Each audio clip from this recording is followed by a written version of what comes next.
Hello students, एक बार फिर स्वागत आप सभी का आपके अपने YouTube channel smart study classes पर। तो स्टूडेंट, आज से हम एक नई सीरीज स्टार्ट कर रहे हैं। फिजिक्स के जितने भी इंपॉर्टेंट क्वेश्चंस होते हैं लेसन 1 से लेकर लास्ट तक, उन सभी के हम इंपॉर्टेंट क्वेश्चंस आपको चैप्टर वाइज बताने वाले हैं विद सॉल्यूशन के साथ। डेरिवेशन हम आपको बता चुके हैं, बट डेरिवेशन के साथ साथ आपको शॉर्ट क्वेश्चंस भी बताए जाएंगे और इंपॉर्टेंट ऑब्जेक्टिव क्वेश्चंस भी हम आपको बताएंगे, और ये भी बताएंगे कि किस चैप्टर से न्यूमेरिकल्स आने की ज्यादा संभावना रहती है। तो कुछ जो पढ़ रहे हो वो तो पढ़ना जरूरी है ही है, लेकिन इसके साथ साथ स्टूडेंट आपको ये भी पता होना चाहिए कि किस चैप्टर के कौन कौन से क्वेश्चंस इंपॉर्टेंट हैं, जिससे कि आप उनकी तैयारी बेस्ट तरीके से कर सको। तो स्टूडेंट, इस सीरीज को आप पूरा देखना, जितने भी चैप्टर्स हैं उन सभी के आपको जितने इंपॉर्टेंट क्वेश्चंस बन सकते हैं वो सॉल्यूशन के साथ कराए जाएंगे। तो अगर आप हमारे चैनल पर नए हो, बोर्ड परीक्षाओं की तैयारी बेस्ट तरीके से करना चाहते हो, तो आज हमारे चैनल को सब्सक्राइब करो, जो घंटा है ना दबा लेना, जिससे आगे आने वाली एक भी वीडियो आपसे मिस ना हो जाए। तो स्टूडेंट देखो, आप सभी को पता है कि जो चैप्टर 1 है, अध्याय 1 है, वो कौन सा है? पहला हमारा वैद्युत आवेश एवं क्षेत्र। तो इस चैप्टर में जो इंपॉर्टेंट क्वेश्चंस हैं जो पूछे जा सकते हैं वो मैंने यहां पर लिख दिए हैं। कुछ के क्वेश्चंस के आंसर आपको पता होंगे, लेकिन कुछ ऐसे भी होंगे जिनके नहीं पता होंगे। जिनके पता है अच्छी बात है, जिनके नहीं पता उन्हें भी तैयार करो। देखो, हेलो स्टूडेंट्स, तो आप सभी के लिए गुड न्यूज है स्टूडेंट्स, क्योंकि नून पर आप सभी के लिए लॉन्च हो चुका है बच्चों पीसीएमबी कोर्स, वो भी एनसीईआरटी बेस्ड। चाहे आप यूपी बोर्ड से हो, बिहार बोर्ड से हो, एमपी बोर्ड से हो, किसी भी हिंदी बोर्ड से हो बच्चों, ये सभी बच्चों के लिए कोर्स स्टार्ट हो चुका है 30 अगस्त से। और यहाँ पर मैं आपको फिजिक्स पढ़ाने वाला हूँ बच्चों एनसीईआरटी बेस्ड। एनसीईआरटी आपको सब कुछ पढ़ाया जाएगा जो भी आपके एनसीईआरटी फिजिक्स में है, चाहे वो एनसीईआरटी की एक्सरसाइज हो, एनसीईआरटी के न्यूमेरिकल्स हो, सब कुछ यहाँ पर आप अनलिमिटेड डाउट्स पूछ सकते हो बच्चों।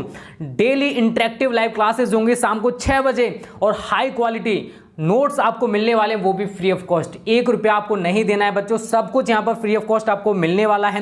डेली बेसिस पर मेरी क्लास शाम को 6 बजे हुआ करेगी बच्चों। करना आपको कुछ नहीं है, डिस्क्रिप्शन में जो लिंक है वहां से नून ऐप डाउनलोड करो, और मैंने ग्रुप की लिंक भी दे रखी है वहां से बच्चों, उस ग्रुप को भी ज्वाइन कर लेना, क्योंकि फ्री क्लासेज हैं, फ्री सब कुछ मिल रहा है, तो टाइम वेस्ट मत करो। तो मिलते हैं बच्चों 6 बजे, जरूर ज्वाइन करना। ओके स्टूडेंट्स, तो स्टूडेंट को पहला क्वेश्चन है हमारा, वैद्युत क्षेत्र की तीव्रता की परिभाषा तथा मात्रक बताइए।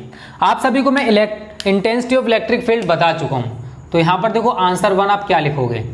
थ्योरी नहीं लिखाऊंगा, केवल आपको समझना है। तो क्या है? वैद्युत क्षेत्र की तीव्रता, इंग्लिश में कहते हैं intensity of electric field, intensity of electric field. अब देखो, यहां पर मैंने बोला था कि आपको बस एक सूत्र याद रखना है और उसी से आप पूरी की पूरी परिभाषा बना सकते हो। E बराबर F/Q0।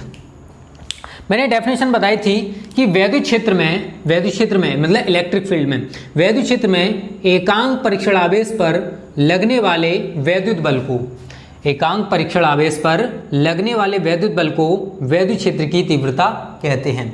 तो कोई वैद्युत क्षेत्र है, किसी इलेक्ट्रिक फील्ड की बात करें तो उसमें कोई परीक्षण आवेश रखा हुआ है, तो एकांक परीक्षण आवेश पर जितना वैद्युत बल कार्य करेगा उसी को हम वैद्युत क्षेत्र की तीव्रता या इंटेंसिटी ऑफ इलेक्ट्रिक फील्ड कहते हैं। आप सेकंड डेफिनेशन बना सकते हो कि किसी वैद्युत क्षेत्र में वैद्युत बल तथा परीक्षण आवेश के अनुपात को वैद्युत क्षेत्र की तीव्रता कहते हैं। तो आपको यहां पर डेफिनेशंस को बनाना सीखना है, रटना नहीं है, समझना है। अब तक रटते आए हो ना, अब समझना सीख जाओ, ठीक है? डेफिनेशन बना लोगे, अपने आप बनानी है। बता दे रहा हूं, किसी वैद्युत क्षेत्र में एकांक परीक्षण आवेश पर लगने वाले वैद्युत बल को वैद्युत क्षेत्र की तीव्रता कहते हैं। ये तो हमारी डेफिनेशन होगी। आगे उसने बोला है कि इसका मात्रक भी बताओ, तो आपको मात्रक भी रटना नहीं है। आप पूछोगे कैसे? तो देखो, आप सभी जानते हो कि F बल है, बल का मात्रक न्यूटन, Q0 आवेश है, आवेश का मात्रक कूलाम, तो मात्रक क्या बना? न्यूटन प्रति कूलाम। इसका एक और मात्रक होता है, वो भी आप सभी को याद रखना है। आगे जाके देखो स्टूडेंट, पढ़ोगे आप E बराबर V/D, ठीक है, सेकंड लेसन में है। तो यहां से इसका एक और मात्रक बन जाता है। V का मात्रक क्या होता है? वोल्ट, और दूरी का मात्रक क्या होता है? मीटर। तो आपको दोनों ही यूनिट तैयार करने हैं। न्यूटन पर कूलाम भी याद रखना है, जो कि हमने इससे बनाया है, और वोल्ट पर मीटर भी याद रखना है, जो कि हमने इससे बनाया है। इतना क्लियर हो गया? मात्रक हमको पता पड़ गया, डेफिनेशन हमने बना ली। उसके बाद आपको विमा भी बताते रहूं कैसे निकालोगे। सारी चीजें सीख लो, क्योंकि मैंने तो केवल डेफिनेशन और यूनिट पूछा है, बट विमा भी पूछी जा सकती है। भाई एग्जामिनर है वो तो कुछ भी बना सकता है। तो देखो ई की विमा हमको निकालनी है, तो ई की विमा इज इक्वल टू एफ की विमा बटे क्यू नॉट की विमा। अगर हमें ई की विमा चाहिए तो एफ की विमा पता होनी चाहिए और क्यू नॉट की। बल की विमा आप सभी जानते हो M L T minus two होती है, M L T minus two. First year में भी पढ़ा होगा, इंटर में भी मैं आपको कई बार बता चुका हूँ। आवेश की विमा क्या होती है, ए टी। कुछ नहीं करना है, इन दोनों को ऊपर लेके जाओगे, M L T minus two है, माइनस वन और आएगा तो टी की पावर माइनस थ्री, ए की पावर माइनस वन। और राशि भी आपको याद रखना है, कुछ भी पूछ सकता है, एग्जामिनर है। राशि क्या होती है, सदिश। तो इस तरीके से जो पहला क्वेश्चन है स्टूडेंट, उसका आंसर मैंने आपको करा दिया। उम्मीद करता हूं आपको समझ में आ गया होगा। इसी टाइप से आपको और भी चैप्टर्स के क्वेश्चंस कराए जाने चाहिए या नहीं, कमेंट बॉक्स में बता देना। हम आपकी तैयारी बेस्ट तरीके से कराना चाहते हैं। संडे है कल, इसी वजह से स्टूडेंट आपको इंपॉर्टेंट क्वेश्चंस की हम वीडियो प्रोवाइड करें। मंडे को आपको फिर चैप्टर वाइज पढ़ाया जाएगा, तो जितने भी संडे हुआ करेंगे उसमें आपको इंपॉर्टेंट क्वेश्चंस ही कराए जाया करेंगे, जिससे आपकी तैयारी और अच्छे से हो सकेगी। ओके, तो जिन्होंने स्क्रीनशॉट ना लिया हो जल्दी से ले लो। आगे बात करते हैं स्टूडेंट अगले क्वेश्चन की। ठीक है, इसको मिटा देते हैं।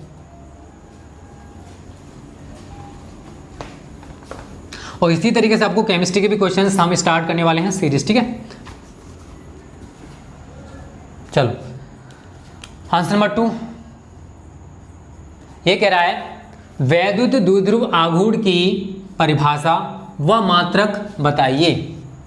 अब देखो वैद्युत द्विध्रुव आघूर्ण, तो मैं यहां पर सीधा सीधा लिख देता हूं P बराबर Q इंटू 2L। अब देखो यहां पर एक चीज मैं आपको बता दूं, वैद्युत द्विध्रुव आघूर्ण इंग्लिश में कहते हैं इलेक्ट्रिक डाइपोल मूवमेंट। वैद्युत द्विध्रुव आघूर्ण, इलेक्ट्रिक डाइपोल मूवमेंट। ठीक है, ये आप हेडिंग बना लोगे, इसी में मैं लिखने वाला हूं जो मैं आपको बता रहा हूं। तो देखो स्टूडेंट यहां पर हम एक इलेक्ट्रिक डाइपोल बना लेते हैं। आप सभी ने पढ़ तो रखा ही होगा गलती से, minus Q plus Q A B. हमारा ए बी क्या है, एक वैद्युत द्विध्रुव है। ठीक है, और इस वैद्युत द्विध्रुव का जो डिस्टेंस है माइनस क्यू प्लस क्यू के बीच का वो कितना है, 2L है। क्या है, 2L। और वैद्युत द्विध्रुव एक सदिश राशि है, तो इसकी डायरेक्शन भी होती है ऋणावेश से धनावेश की ओर, वैद्युत द्विध्रुव के अक्ष के अनुदिश। इस तरीके से आप पूरा दिखा दोगे। अब जो मैं डेफिनेशन बनाने वाला हूं वो मैं इस सूत्र से बनाऊंगा। वो तो मैंने इलेक्ट्रिक डाइपोल के बारे में थोड़ा सा बता दिया। वैद्युत द्विध्रुव में अब डेफिनेशन कैसे बनेगी समझना ध्यान से। ए बी हमारा वैद्युत द्विध्रुव है जो कि माइनस क्यू प्लस क्यू आवेशों को कुछ दूरी पर रखकर बनाया गया है। डिस्टेंस इतना होना चाहिए कि ये दोनों आवेश जो हैं एक दूसरे से चिपकने नहीं चाहिए। ठीक है, तो वैद्युत द्विध्रुव में किसी एक आवेश का परिमाण, देखो माइनस प्लस क्या रिप्रेजेंट करता है, केवल प्रकृति को। अगर हम परिमाण की बात करेंगे तो परिमाण का मतलब है क्यू से, केवल किससे मतलब है, केवल क्यू से। तो वैद्युत द्विध्रुव में किसी एक आवेश का परिमाण तथा दोनों आवेशों के बीच की दूरी के, दोनों आवेशों के बीच की दूरी के गुणनफल को वैद्युत द्विध्रुव आघूर्ण कहते हैं। एक बार फिर समझो, ए बी हमारा वैद्युत द्विध्रुव है। इस वैद्युत द्विध्रुव में किसी एक आवेश का परिमाण, माइनस प्लस से मतलब नहीं है, परिमाण का मतलब क्यू होगा, किसी एक आवेश का परिमाण तथा दोनों आवेशों के बीच की दूरी के गुणनफल को वैद्युत द्विध्रुव आघूर्ण कहते हैं। इसे हम स्मॉल p से प्रदर्शित करते हैं। किससे, स्मॉल p से प्रदर्शित करते हैं। डेफिनेशन जैसे बोल रहा हूं वैसे लिख लिख के आपको तैयार करनी है। बात आती है कि इसका मात्रक कैसे बनाओगे, तो मात्रक भी आपको बनाना सीखना है। आवेश का मात्रक क्या होता है, कूलम, और दूरी का मात्रक क्या होता है, 2 से मतलब नहीं है, 2L हमने यहाँ डिस्टेंस माना है, कूलम मीटर। ये वैद्युत द्विध्रुव आघूर्ण का मात्रक हो गया। राशि की बात करें तो मैं आपको बता चुका हूं स्टूडेंट, राशि कैसी है, ये सदिश। और अगर कहे कि दिशा, सदिश का मतलब क्या होता है, vector quantity, this is a vector quantity. और अगर पूछे कि दिशा क्या होगी तो आप बोलोगे वैद्युत द्विध्रुव की अक्ष के अनुदिश ऋणावेश से धनावेश की ओर। आपको दिखाई दे रहा है पी के ऊपर वेक्टर में लिखा है ऋणावेश से धनावेश की ओर, तो आप डायरेक्शन भी लिख सकते हो। अगर विमा की बात करें तो हम विमा भी लिख देते हैं यहाँ पर आप सभी के लिए। आप सभी जानते हो कूलम की क्या होती है, 80। और मीटर की क्या होती है एल, तो आप इसको क्या लिखोगे एल टी ए, क्योंकि M L T A theta ये सीक्वेंस होता है, तो एल टी ए ये हमारा सीक्वेंस हो जाएगा, क्योंकि M L T A theta ये हमारा सीक्वेंस होता है विमा को लिखने का। यहाँ तक आपको क्लियर है। वैद्युत विद्युत गुण किससे कहते हैं वो मैंने आपको बता दिया, इसका मात्रक क्या होता है, इसकी राशि कैसी है, विमा क्या है और दिशा भी क्या है। दिशा क्या होगी, वैद्युत द्विध्रुव अगर मैं अक्ष बनाता तो अक्ष कुछ इस प्रकार से बन जाती, तो वैद्युत द्विध्रुव के अक्ष की अनुदिश ऋणावेश से धनावेश की ओर। तो इस तरीके से स्टूडेंट हमारा जो सेकंड क्वेश्चन है उसको भी मैंने कंप्लीट करा दिया। चलो आगे बात करते हैं स्टूडेंट अगले क्वेश्चन की। अगला थोड़ा इंपॉर्टेंट है। देखो कुछ क्वेश्चंस ऐसे होंगे जो मैंने आपको वहां पर नहीं लिखा है थ्योरी में, बट मैं आपको इंपॉर्टेंट क्वेश्चंस में या फिर प्रैक्टिस सेट में आपको करा दूंगा। तो कोई भी क्वेश्चन ऐसा नहीं आने वाला जो हमने आपको ना कराया। प्रैक्टिस सेट में, इंपॉर्टेंट क्वेश्चन में, प्रीवियस पेपर में कहीं ना कहीं आपको हर टाइप का क्वेश्चन मिल जाएगा, ठीक है। क्योंकि देखो नोट्स या फिर हम आपको जो पढ़ाते हैं उसमें क्या होता है कि आपको पूरा चैप्टर अगर हम पढ़ाया जाएगा, एक एक हेडिंग अगर आपको कराई जाएगी तो लगता नहीं है स्टूडेंट की कोर्स फिनिश भी हो पाएगा, ठीक है। तो नोट्स का मतलब होता है सिंपल और कम लिखाना, ठीक है। चलो अब देखो तीसरा क्वेश्चन इंपॉर्टेंट है, वेक्टर स्वरूप ऑफ कूलाम्स लॉ, कूलाम के नियम का वेक्टर स्वरूप, ठीक है। तो लिखोगे कूलाम के नियम का वेक्टर फॉर्म या वेक्टर स्वरूप। कूलाम के नियम को वेक्टर फॉर्म में किस प्रकार से लिख सकते हैं स्टूडेंट, वो समझना आपको। तो यहां पर मैं एक डायग्राम बनाने वाला हूं पहले, ठीक है। ये दो आवेश हैं, ये है Q1 और ये है Q2। इन दोनों आवेशों पर देखो, इस आवेश के कारण इस पर बल लगेगा और इसके कारण इस पर बल लगेगा, ठीक है। तो मैं थोड़ा सा अलग डिस्टेंस दिखा देता हूं, और दोनों के बीच का डिस्टेंस आर वेक्टर है, ठीक है ना, आर वेक्टर। अब समझना, यहां पर मैं लिखूंगा 1 2, मतलब समझ आएगा, मतलब पहले आवेश के कारण दूसरे से दूरी, पहले आवेश से दूसरे आवेश की दूरी। अब समझना, देखो अगर इसके कारण इस पर बल निकालोगे, इसके कारण इस पर बल निकालोगे और इसके कारण इस पर बल निकालोगे, तो इसके कारण निकालोगे तो इधर दिखाओगे आप ऐसे करके, ठीक है। और इसके कारण अगर दिखाओगे तो आप ऐसे करके दिखा दोगे। दोनों समझना, अगर Q2 आवेश के कारण हम Q1 पर बल निकालेंगे, Q2 आवेश के कारण Q1 पर आरोपित बल, तो आप डायरेक्शन ये दिखाओगे कि Q2 के आवेश के कारण यहाँ पर बल है, ये बल की डायरेक्शन होगी। अब बात आती है कि यहाँ पर हम दिखाएंगे किससे, तो ये दिखाओगे आप सभी F12 ऐसे करके लिखोगे, ठीक है ना। Q2 आवेश के कारण Q1 पर आरोपित बल क्या होगा, F12 वेक्टर, और Q1 आवेश के कारण क्या होगा स्टूडेंट, F21 वेक्टर। एक चीज और सुन लो, देखो स्टूडेंट, जो जितनी भी सदिश राशियां होती हैं उन सभी को वेक्टर फॉर्म में रिप्रेजेंट करने के लिए, सदिश रूप में व्यक्त करने के लिए यूनिट वेक्टर्स या एकांक वेक्टर यूज किए जाते हैं।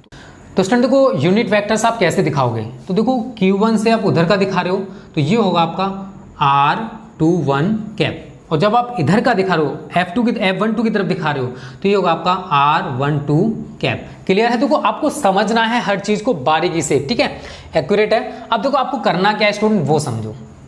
Q2 आवेश के कारण Q1 पर आरोपित बल निकालो, तो आप लिखोगे यहां पर Q2 आवेश के कारण Q1 पर आरोपित बल कैसे लिखोगे, Q2 आवेश के कारण Q1 पर आरोपित बल कितना है, F12 vector is equal to, आप सभी जानते हो 1/4πε0 होता है, Q1 Q2 अपॉन, यहाँ पर डिस्टेंस आप क्या दिखाओगे, R12, परिमाण लिया जाएगा स्क्वायर। ये मत करना R12 पर इसके वेक्टर लगा दो, यहाँ पर हम परिमाण यूज करेंगे इसका। एकांक वेक्टर आपको जरूर यूज करना R12 कैप। क्या यूज करोगे, R12 कैप। तो स्टूडेंट हमने ये क्या किया, Q2 आवेश के कारण Q1 पर हमने आरोपित बल निकाला, ये वाला समझना, मैं एक बार फिर समझा रहा हूँ, 1/4πε0 Q1 × Q2 अपॉन R12। देखो Q1 और Q2 के बीच के डिस्टेंस आपको कितना दिखाई दे रहा है, हम Q2 के कारण Q1 पर आरोपित बल निकाल रहे हैं, तो हमने डिस्टेंस ले लिया यहाँ पर R12 का स्क्वायर। यहाँ पर आप वेक्टर नहीं लगाओ क्योंकि हम यहाँ पर परिमाण यूज कर रहे हैं, ठीक है। उसके बाद हमने एकांक वेक्टर यूज किया, ये वाला, ठीक है ना। Q2 के कारण यहाँ पर निकाल रहे हैं तो हमने ये वाला एकांक वेक्टर यूज कर लिया। एकांक वेक्टर को दिखाना जरूरी होता है, क्लियर है। ये तो हमने निकाला Q2 आवेश के कारण। अब उल्टा करना है आपको, Q1 आवेश के कारण Q2 पर आरोपित बल, तो लिखोगे Q1 आवेश के कारण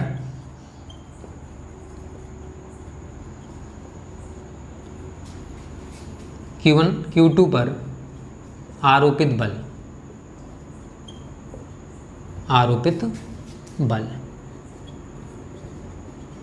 कुछ नहीं करना यार, सेम रहेगा, थोड़ा सा इसके अगर निकाल रहे हो तो क्या हो जाएगा F21 vector is equal to 1/4 pi epsilon naught Q1 into Q2 upon, अब यहाँ पर क्या यूज़ करो, यहाँ पर R12 किया तो यहाँ पर क्या यूज़ करने वाले हम लोग, उल्टा कर देंगे R21 का स्क्वायर, और यहाँ पर आपका यूनिट वेक्टर आप सभी जानते हो R21 कैप हो जाएगा। बताओ कुछ है इसमें, ये वेक्टर फॉर्म है कूलाम के नियम की, ठीक है, आराम से आप समझ गए होंगे कैसे लिखना है इसको। दोनों के दोनों फॉर्म आप याद रख लो, और दोनों में रिलेशन अगर पूछता है तो दोनों भी एक दूसरे के रेसिप्रोकल हो जाते हैं। तो हम यहाँ लिख सकते हैं F12 vector is equal to minus F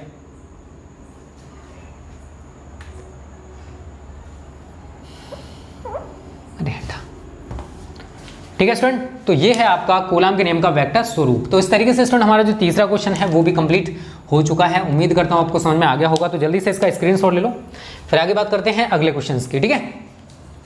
3 questions complete हो चुके हैं अब।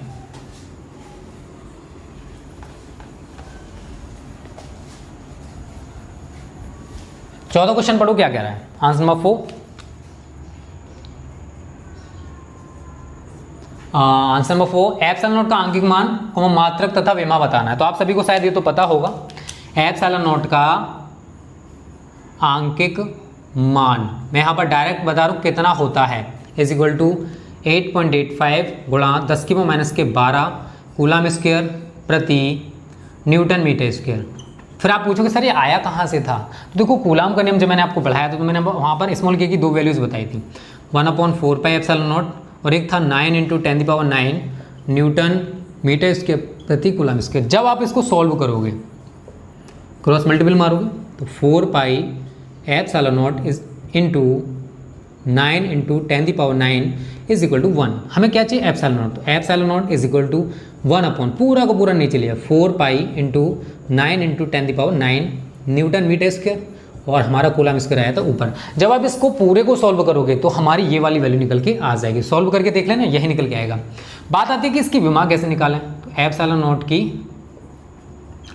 विमा देखो दोनों तरीके से निकाल सकते हो, जो यूनिट है आप इससे भी निकाल सकते हो। इसकी कैसे निकालोगे वो समझ लो। कूलाम के लिए हम लोग क्या यूज़ करते हैं, AT, तो A² T², क्योंकि स्क्वायर लगा हुआ है। न्यूटन बल का है तो ML/T-2 क्लियर है, और मीटर L होता है L⁻²। आगे क्या करोगे, जब m को ऊपर लेके जाओगे तो m⁻1 ये ऊपर जाएगा तो m⁻1, L एक ये रहा, L⁻2 ये रहा, तो क्या हो जाएगा L⁻3, लेकिन ऊपर जा रहा है तो L⁻3, T-2 ये रहा, T⁻2 ये रहा, तो ऊपर जाएगा तो क्या हो जाएगा T⁻4 और A⁻2। तो ये स्टूडेंट हमारा एप्सिलॉन नॉट की विमा हो जाएगी। क्लियर है। तो इस तरीके से हमारा चौथा क्वेश्चन भी कंप्लीट हो गया। जल्दी से इसका स्क्रीनशॉट ले लो, इंपॉर्टेंट है, पूछा जा सकता है 2021 में। तो जितने इंपॉर्टेंट क्वेश्चंस होते हैं वो सारे बताने की कोशिश कर रहा हूँ, बस इनकी तैयारी आप अच्छे से कर लेना, तो भी आपको बहुत सारे क्वेश्चंस इनमें से देखने को मिल जाएंगे, ठीक है। अब 5वां क्वेश्चन पढ़ो क्या कह रहा है। गॉस की प्रमेय का उल्लेख कीजिए। तो आप सभी जानते हो गॉस की प्रमेय के बारे में, तो आप सभी ने सुना ही होगा, बहुत ज़्यादा इंपॉर्टेंट है। आंसर नंबर 5, हेडिंग डाल लो, गॉस की प्रमेय, गॉसेस थ्योरम।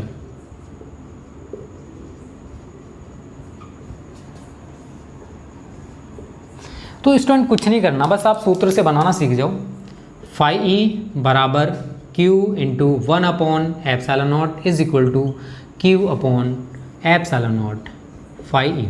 क्या कहती है गॉसेस थ्योरम, किसी बंद पृष्ठ से, कोई भी बंद पृष्ठ है, ये बंद पृष्ठ मान लो, यहाँ पर q है, किसी बंद पृष्ठ से गुजरने वाला वैद्युत फ्लक्स उस पृष्ठ द्वारा परिबद्ध या घिरा हुआ, ये जो आवेश है इस पृष्ठ के द्वारा, इस सरफेस के द्वारा घिरा हुआ है।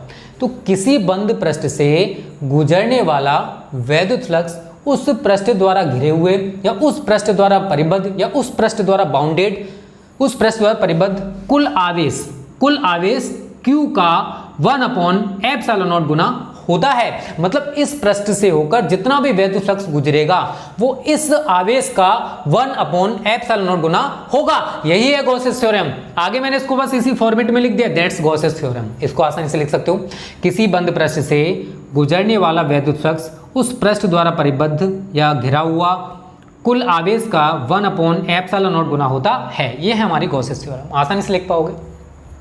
तो इस तरीके से हमारा 5 क्वेश्चन भी कंप्लीट आप लिख ही सकते हो, इतने तो होशियार बना ही दिया मैंने तुमको। आंसर नंबर 6 क्या कहता है वो समझ लो। ये कह रहा है कि प्लस सिग्मा तथा माइनस सिग्मा पृष्ठ आवेश घनत्व की दो समांतर प्लेटों के बीच वैद्युत क्षेत्र का सूत्र लिखना है केवल। तो ई बराबर होता है सिग्मा अपॉन एप्सिलॉन नॉट। देखो जब भी आपसे सूत्र पूछा जाए, आपको मैं फिर बता रहा हूं, अगर आपको अच्छे नंबर चाहिए तो सुन लो, यहां पर आप सूत्र लेकर रहे हो, वहां पर सारी वैल्यूज बता दो कि यहां पर सिग्मा क्या है, क्यू अपॉन ए है। क्यू अपॉन ए सिग्मा का नाम अगर पूछेगा तो आवेश का पृष्ठ घनत्व इसको बोला जाता है, सरफेस डेंसिटी ऑफ चार्ज इसको इंग्लिश में कहते हैं। ठीक है, किसी एकांक पृष्ठ क्षेत्रफल से गुजरने वाला या फिर परिबद्ध कुल आवेश सिग्मा कहलाता है। ठीक है, या वितरित आवेश, कोई एकांक पृष्ठ क्षेत्रफल पर उस पर जो आवेश वितरित होगा उसी को आवेश का पृष्ठ घनत्व कहते हैं। एप्सिलॉन नॉट क्या है, वायुत्व निर्वात की विद्युतशीलता है। ई क्या है, वैद्युत क्षेत्र की तीव्रता है। तो इस तरीके से हमने सूत्र लिखा, लेकिन सूत्र में हमने सारी वैल्यूज को बता दी कि इसमें सिग्मा का मतलब क्या है, एप्सिलॉन नॉट का मतलब क्या है, ई का मतलब क्या है। आपको यही चीज याद रखनी। जो भी टॉपर्स होते हैं ना, वो छोटी छोटी बारीकियों को भी समझते हैं, तभी उनके 95 प्लस आते हैं। आपको भी लाने हैं ना, तो आपको भी इन चीजों को ध्यान रखना पड़ेगा। स्क्रीनशॉट ले लो जल्दी से, फिर आगे बात करते हैं। आज के लास्ट क्वेश्चन की इंपॉर्टेंट बहुत है, थोड़ा समझ में कम आएगा बट आएगा जरूर, क्योंकि दिनेश राजपूत आपके साथ है, टेंशन ना लो, बस मेहनत करो, आपकी तैयारी बेस्ट तरीके से करा देंगे। ठीक है, कोर्स की तो टेंशन मत लो यार। देखो अदर चैनल से भी कंपैरिजन करोगे तो किसी से हमारा कोर्स कम नहीं चल रहा है, पीछे नहीं चल रहा है। ठीक है, सभी की एक्यूरेट ही चल रहा है। आंसर नंबर 7, निम्न में से स्रोतों के केंद्र से प्रेक्षक बिंदु की दूरी आधी कर देने पर प्रेक्षित वैद्युत क्षेत्र का मान कितना हो जाएगा, समझना और क्यों। पहला बिंदु आवेश समझना, मैं जो समझाने वाला हूं। पहला क्या है, बिंदु आवेश। देखो बिंदु आवेश के कारण किसी बिंदु पर वैद्युत क्षेत्र की तीव्रता का सूत्र क्या होता है, E बराबर 1/4 pi epsilon naught Q upon R square. अगर मैं E में और R में रिलेशन देखो तो क्या निकल के आएगी, E प्रोपोर्शनल 1/r स्क्वायर आएगी। अब क्या कह रहा है यहां से समझना, वो कह रहा है कि अगर दूरी को आधा कर दिया जाए, मतलब यहां पर हमने R यूज किया है ना, अब जो दूरी है उसको आधा कर दें तो समझना। अब हमने दूरी को क्या किया स्टूडेंट, R डैश बराबर क्या कर दिया, आधा, पहले का आधा। तो अब वैद्युत क्षेत्र का मान कितना हो जाएगा, तो E डैश हमसे पूछ रहा है, समझना जो मैं समझाने वाला हूं। तो देखो E dash proportional 1/r dash square में लिख सकता हूं। अब यहाँ पर इन इक्वेशंस को बना लो 1 और 2, दोनों को हम सॉल्व करेंगे समीकरण 1 व 2 से। तो क्या हो जाएगा, E अपॉन E डैश बराबर E अपॉन E डैश बराबर 1/r स्क्वायर बटे 1/r डैश स्क्वायर। यही तो होने वाला है, यही तो होगा ना। आगे क्या करोगे, r डैश स्क्वायर ऊपर पहुंच जाएगा बटे r square E upon E dash. अब r डैश की जगह हम कितना यूज करेंगे, r/2, तो r/2 का स्क्वायर बटे r स्क्वायर और E अपॉन E डैश। देखो कैलकुलेशन कर रहा हूँ मैं, कोई नई चीज़ नहीं बता रहा, बस जो चीज़ थी मैंने आपको बता दी। आगे क्या करोगे, E अपॉन E डैश बराबर r स्क्वायर बटे 2 का स्क्वायर 4 गुणा r स्क्वायर, तो r स्क्वायर से r स्क्वायर कैंसिल, तो E डैश का मान कितना आ जाएगा बताओ, E डैश का मान आ गया 4E। मतलब जो वैद्युत क्षेत्र है, अगर दूरी को हम आधा कर देंगे तो 4 गुना वैद्युत क्षेत्र हो जाएगा। कितने गुना, 4 गुना। पहला हमारा पॉइंट क्लियर हो गया। दूसरा पॉइंट उसने बोला वैद्युत द्विध्रुव, अगर यहाँ पर बिंदु आवेश की जगह वैद्युत द्विध्रुव होता तो क्या होता, इतने का स्क्रीनशॉट ले लो जल्दी से। अब देखो वैद्युत द्विध्रुव के लिए क्या कैसे सॉल्व करोगे वो मैं आपको बता दूं।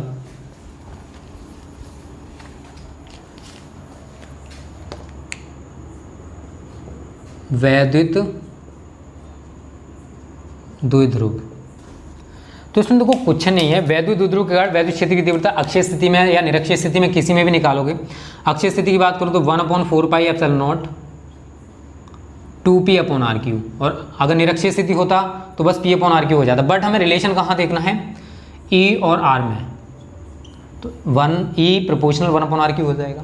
अब वो क्या कर रहा है, दूरी को आधा कर रहा है, तो वही सेम कंडीशन है, r डैश बराबर r/2 करोगे तो यहाँ पर E डैश बराबर क्या हो जाएगा, E dash proportional 1/r dash Q. यही तो होने वाला है, बस सेम करना, जो पैटर्न अपनाना है। जो अब आगे बस कुछ नहीं है, इनको इक्वेशंस बना दो, समीकरण 1 व 2 से E बटे E dash is equal to 1/r Q बटे 1/r dash Q. r dash की जगह r/2 यूज़ करोगे तो E अपॉन E डैश बराबर 1/r³ बटे r' की जगह लगा दो, चलो नहीं तो उल्टा कर दो इसको, r' आपका ऊपर आ जाएगा बटे r³ नीचे, r' की जगह यूज़ कर दो वैल्यू r/2 का होल क्यूब बटे r³, खोलो उसको r³ और 2 दूनी 4 दूनी 8 गुणा r³ से r³ कैंसिल, तो e/e' हमारे निकल के आ गया। हमें क्या चाहिए e' का मान, तो e' बराबर क्या हो जाएगा 8e, मतलब अगर वैद्युत द्विध्रुव होता तो जो वैद्युत क्षेत्र है वो 8 गुना हो जाएगा। सेकंड कंडीशन क्लियर है।